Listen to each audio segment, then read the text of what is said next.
And hey everybody, it's me, the Einstein of Wall Street, from the balcony at the New York Stock Exchange. I've brought you everything in finance, food, fashion. I talk to people who are breaking the ceiling in absolutely everything. You know, Instagram is one of my favorite places to hang out because I love the energy there, and I love the expanse and the exposure and the footprint that people who are really killing it on Instagram do, right? And you know this about me too, that food is one of my greatest passions in the world. I studied as a chef when I was 13 years old, and so food's been a big deal, and that was even before food was a thing, right? But anyway, in all my travels and in all my diving into the inner web of Instagram, there's one person who rises above all in the food blogging space, and that is Ian Martin with his page called Imma Eat This. How do you say it? Imma Eat This. Okay? So anyway, I'm so honored to have him here on the New York Stock Exchange with me, my man. Hey, Peter. Good to see you. Welcome. Thanks for having me. It's my pleasure. So we're here on the Stock Exchange, right? This is Money News Network.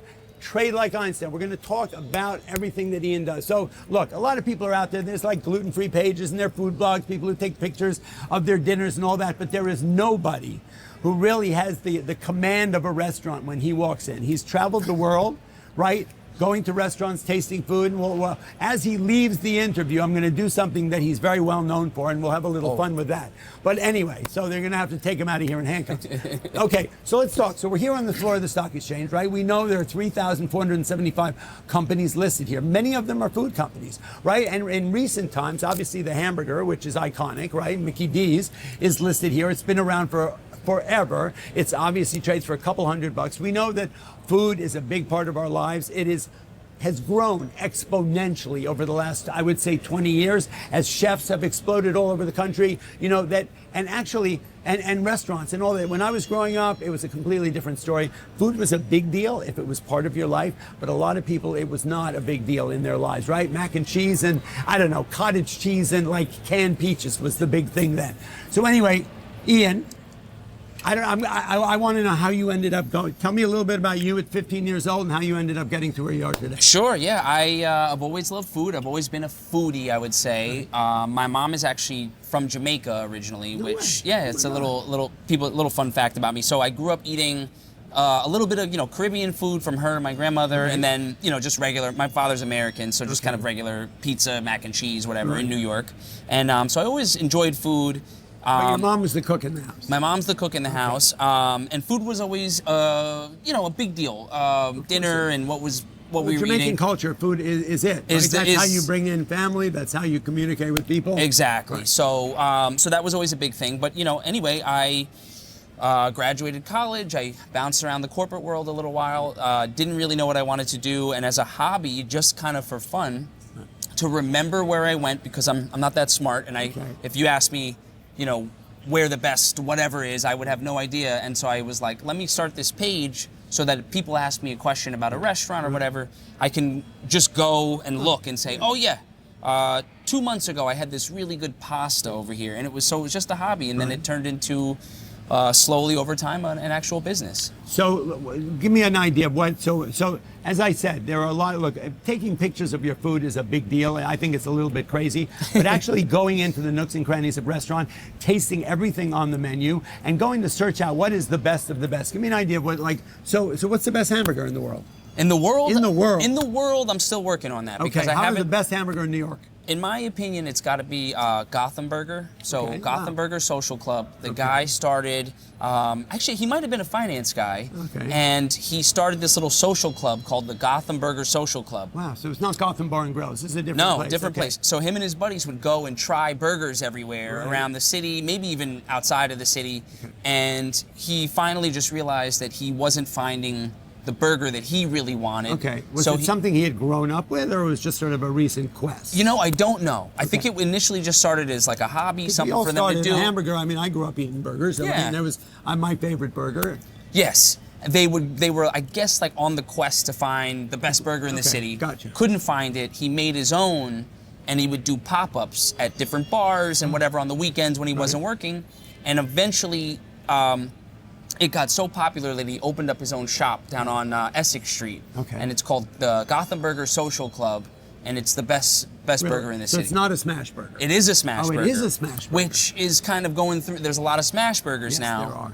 It was one of the first in the city. Okay. It's still the best, and I think it's overall one of the best burgers. So in you the know city. the culture of food is amazing, and it's obviously hugely global, right? I mean, we think of food, we think of family, we think of culture, we think of the globe and all that. And it's funny how things, you know, like the news cycle is really fast. Nowhere better than here, right? Like you can, in the old days it took 25 years to go from a bear market to a bull market, and in these days you can be in the bear market at 11 in the morning, and by the afternoon the market can be up 2,000 points.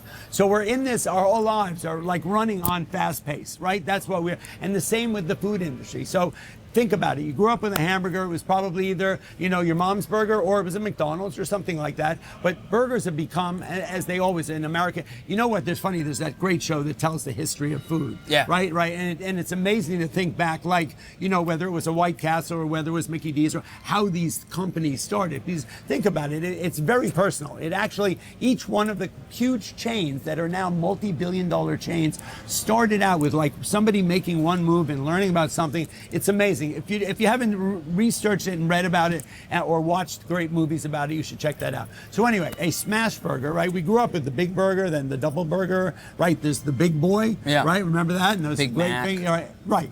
And but recently, and it's fairly recent, is that the smash burger became a big deal, right? And it's just what you think it is. It's a smash burger. Yeah. But so that's your best smash burger. That's the best smash burger. And I think go they're ahead. so popular because you smash them on the grill, so they cook in like 2 or 3 minutes Right. instead of like 10 for like a thicker patty. So that's why I think it's a quick do, but it's got tons of things. They're building it to be bigger and bigger. I mean, are you Yeah. somebody who believes that the more stuff you put on it makes it better, or is it can become a bit of a mishmash? So it's an interesting question. I don't believe that it makes it better. However, I love to indulge. So Yeah, the you more do. No ridiculous question. something is, the Right. more I want to try it, and Yeah. the more I want to know what it's all about. So the more stuff you put all over a burger, I'm gonna want You're it gonna more. check it out. But a simple burger is the best, I think. So your quest has taken you all over the world. Give Yeah. me some of the most wild experiences that you've had. Yeah, so I was in Japan recently, where this guy, I don't know. So they have this stuff called Wagyu in Japan. Right. I don't know much about it other than Okay, it's. I'll tell you what it is. So look, so there's beef. I'm learning something. Okay, so yeah, I mean, Wagyu is an amazing thing, and it's amazing it took this long to get here. So we eat meat, right? There's obviously cows that give milk, and there's steers that give beef, right? That we eat in a steak or a hamburger, right? It's like a bacon, lettuce, and tomato sandwich. I'm always joking about trading places, right? That's pork bellies, like in a bacon, lettuce, and tomato sandwich. Anyway, so Wagyu is a kind of beef that comes from Japan. What makes it special? So there's special pork, right? Pigs that are fed like chestnuts and hazelnuts, and it'll affect the way the meat tastes. Wagyu is a beef that is grown the animals are grown in Japan, and they feed them beer, and they brush their hair, and they actually coddle them and treat them. They believe that the nicer and the better you treat, and the lives that the cattle actually live, will affect the marbling on the beef. So the nicer you treat your cow, the tastier your burger is going to be. Right. That's what Wagyu is, and there are levels of Wagyu. Yeah, so thanks for the. You had the ultimate I had a Wagyu. little understanding of that, but I appreciate the knowledge. But yes, so it's all over Japan. Yeah. Wagyu is like a big thing there. But I went to a restaurant where they're the only place that has a version of it called Omi, O-M-I, Okay. which, and again, I don't know the details, but apparently it was only very limited places were allowed to sell this. Okay. It was like Japanese royalty could only have it. Right. I went to the one restaurant in Japan, maybe the world, that can serve an Omi beef Wagyu T-bone steak. Okay. And so they take this entire 50-pound block of meat. Right. They cut a T-bone, like Right. a huge T-bone, and then throw it on the grill. tomahawk type thing, yeah. And then throw it on the grill and cook it right in front of you, and then you get to eat it, and it's like the most Was it unbelievable. amazing? It was incredible. How about sushi in Japan? Sushi in Japan's amazing. Off the charts, right? All over. So from inexpensive little places Right. where you type in on a touch screen, and then a conveyor belt brings Right. your I've seen two that. little They go around pieces, the thing and you pick it up, yeah. or the most high-end chef sitting right in front of him doing an omakase style, Right. where he's making piece after piece, and it's like got all the finest ingredients. Right. I mean, they have everything there. But to be honest, the most fun experience was the conveyor belt sushi. Really? You type in whatever you want. This little thing comes out. It makes an announcement in Japanese, like a little voice says something that's like, your food is here, and you just grab it off and eat it, and then order more. And it was probably the most fun dining experience I've had in a really long time. Let's think about it. So if you, growing up in New York and probably everywhere in the United States, obviously food became a big thing on TV, right? TV food shows have just skyrocketed, going back to Emerald, going back to Julia Child, who was actually the first woman ever, a French chef. It was called The French Chef. She came from France, started a show in New York. And at the time they were going like, no one's going to watch some French lady make pancakes. No one's going to do it. And it turned out to be one of the biggest hits. And that grew into what's a multi-billion-dollar industry, whether it's Emerald, whether it's the German guy. I mean, it's amazing. Or Iron Chef, there's so many, food has gone to a point at this where it's amazing. And I love that because it's a thing we do together. Yeah. It's not something you do. And in this crazy world with social media and all this stuff, we're all hiding behind our stuff. Anything that can bring us more together is amazing. Your page of all of them, and I spend a lot of time on Instagram. It's my biggest platform. It's amazing to see how people interact with you, the food that you get, your buddies who go around, and the fact that you are, that you interact with these. I mean, I'm sure the chefs come out there. Are they happy you're there? Yeah. So now I'm at a point where I'm invited. I'm invited everywhere. Okay. But and we can get into it. But I have a little shtick where I get thrown out of everywhere. Right. It's a little play on. It's a great. How did the shtick start? So just so you know. At the end, I didn't want to blow the whistle on this, but at the end of Ian's shtick, right, when he's done with it, he ends up getting thrown out of every restaurant. Yes. That's kind of how he ends his thing. So he's there eating everything on the menu, and obviously the restaurants love it. So it's obviously a shtick, but at the end of it, he's overstayed his welcome. Yes. They don't want him there anymore, whether he's taken out in handcuffs or thrown out of the restaurant. That's how it ends, and it's really fun. It's exciting. So how did Thank that you. shtick Yeah, start? it started as honestly, I made my first video. I didn't know how to end the video. Right. I didn't know what to say. I didn't know what to do. I didn't want to give a rating. I didn't want to kind of copy someone else. You And didn't so want to be David Portnoy with one bite. Whatever it is, right? I wanted to do something different. Yeah. I didn't know what to do. I'm not the smartest guy, and so I finished the video. And at the end, I had a little clip of me like eating a chicken finger, and I said in the voiceover, I kept eating chicken fingers until they threw me out, but I had a really great time. And I watched it back, and I was like, I guess that's good enough. I don't know. And I posted it, and it went viral. And so I'm a creature of habit. And so I said, well, I'll be doing this for every video now. And so it just became kind of a fun thing. And so now, I'll tell you, tell me. when I get invited to places, it usually, the introduction is, we'd love to throw you out of our restaurant. And so, it's become kind of a fun thing. It's a joke. It's silly. Right. It's a little play, now on like how influencers are kind of annoying. Right. And I can be kind of annoying, I think, or whatever it is. So it's just fun, and so. I love that. Think thanks. about how crazy it is. I grew up without cell phones, and now cell phones are, you go into a restaurant or you go to a concert or you go anywhere and people are standing, people come to the stock exchange, the most iconic, exclusive place in the world, and rather than live the experience, they're standing there with their iPhone going around, or people sitting at an Elton John show, like not even like listening to it. So you actually eat the food, you experience it, and then I love that as opposed to you just taking pictures of the food. So it's amazing. For me, as I told you, at the age of 13, I had a godmother who lived in the south of France, and she was an amazing chef, not a trained chef, but an amazing chef. And so food was a big thing for me growing up. So I went there every summer for about 3 years, and she was the kind of lady that she could open up the refrigerator, there was nothing in there to eat, and she could create a meal. Yeah. Right, and that's kind of how I grew up. So food was a big thing for me. I was in the food business for 30 years. I created a hot sauce that went viral before things went viral, actually, and it was in 1,000 stores. It's another story. I'll tell you that in another time. So food's a big thing for me. You've noticed that, like plating, right? Food has gotten to such a level, like the level of gourmet or the level of organic. People are, and look, if you think about it, we are what we eat, right? I think there's some famous French guy. They say that in the top of the thing on Iron Chef that. Brilliant, what's the guy's name? I can't even think of it. There's a famous French philosopher that says that we are what we eat. Mm-hmm. And if you know anything about the body and health, in fact, we are what we eat, right? And that is like gut health is the most important thing in the world. I'm amazed that you stay as thin as you do. I mean, you're like, what do you do when you're done eating? Yeah. How often do you do these? So I probably go out to eat twice, sometimes 3 times a week. Okay.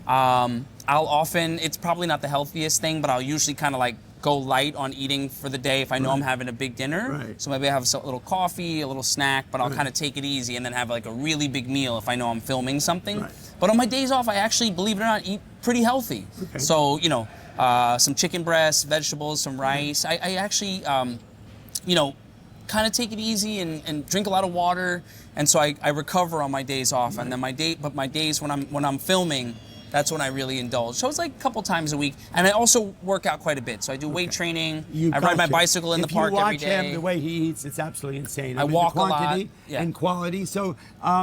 Do you go to also really high scale restaurants? So think Sure. about it. The food industry's gone wild. The chefs, the amazing like Michelin star chefs. I mean, it's an incredible, you know, to the point where you're seeing, what I love is some of this it's called gastro something or something, where I mean, think about all the different ways people make food now. Yeah. Right? You can steam it, you can bake it, you can do all this stuff. And for me, it's incredible. But for me, what's exciting is the plating.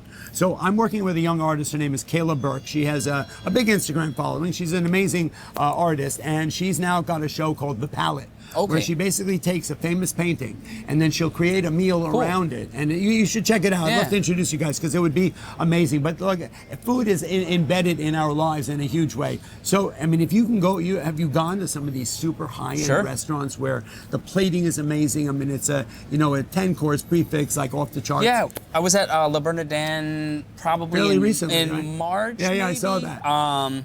And they actually, and so the food How was. did they treat you? So the food was amazing. Okay. Let me just make sure I state that. Right. Unbelievable, 3 Michelin star, Right. unbelievable. You know, like the plating, the quality, unbelievable, like better than I've ever seen. Okay. They would not throw me out of the restaurant. I actually was like, No way. can you Of throw course me out? not. No, and they were that's- like, we don't do that. Yeah, we and do. then I said, so what do you do? Because we were there like at the last seating, Right. and we were hanging around. There was a couple other tables. People were leaving.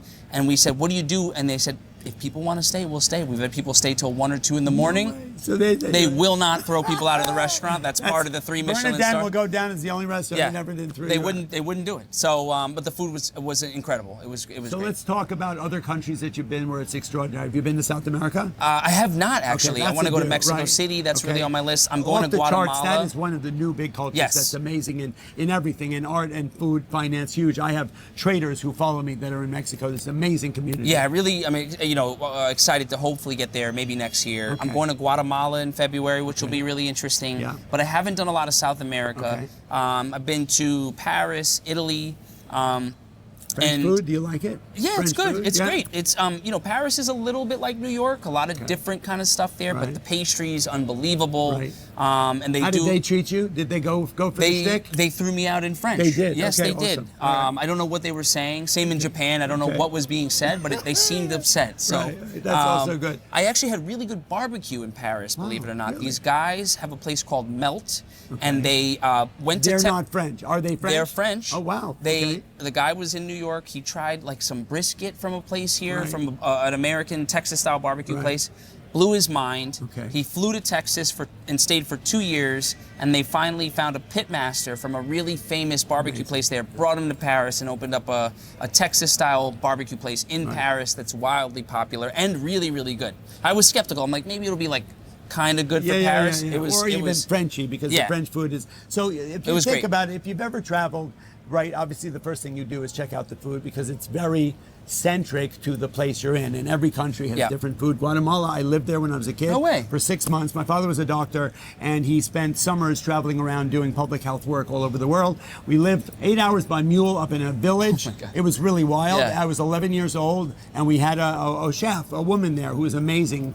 Her name was Doña Maria, and she would make homemade tortillas off the charts, and the chicken was extraordinary. I mean, some of the food, and there's food that's very Guatemalan, which is amazing. So, your favorite country, you said Japan was your favorite food. I mean, the cultures. I mean, obviously food is, every country has got culture with food and themselves. Where else it just stands out that you love? I haven't been to as many places I'd like to go. Japan was incredible. Middle East? I haven't been. Okay. So a lot of stuff to do this coming year. That's also, especially, look, you've got Israel, you've got Middle East, Saudi Arabia, Dubai. Those places are, where are we on time? Good. Where food is a huge part of the culture. Yeah. Right? I remember I was a kid, and my uncle was a consul general to Israel, and he brought me to a tailor or something. I don't know what it was. And, as a way to open, their home and family to you, they feed you. Right? And so they literally brought in 30 different things. And there are most cultures that if you don't eat, you are being disrespectful. Yes. Right? And there are places where if you don't burp, it's also being disrespectful. I have a friend who's Lebanese, and whenever I go to her parents' place, Right. you know, I made the mistake the first time of like having had a decent sized lunch before, and then you know I go in and they're like, no, just try, and it's like heaping spoonfuls of and this it's heavy food. and that, Yeah. and they're kind of like watching you, like, what do you think? You know, you got to finish it all. Yeah. They're lovely people, Yeah, but I of was course. like stuffed beyond belief after. So I anyway, so look, there's tons of choices that you have when you go on Instagram to look at foodies, right? And people taking pictures of the lunch they just had. But there is nobody like I'ma Eat This and Ian Martin. He is absolutely spectacular. One of my close friends. I love it. Everybody go check it out. It is IMMA_. eat This. this. Amazing. And you know what? I love you dearly, but you know what? You've completely overstayed your welcome. And I wish I you thought would we just were get having the a living nice time. Heck out of here. Peter, Get out I of thought here. we were doing okay. And that's all I got to say about that. Boom.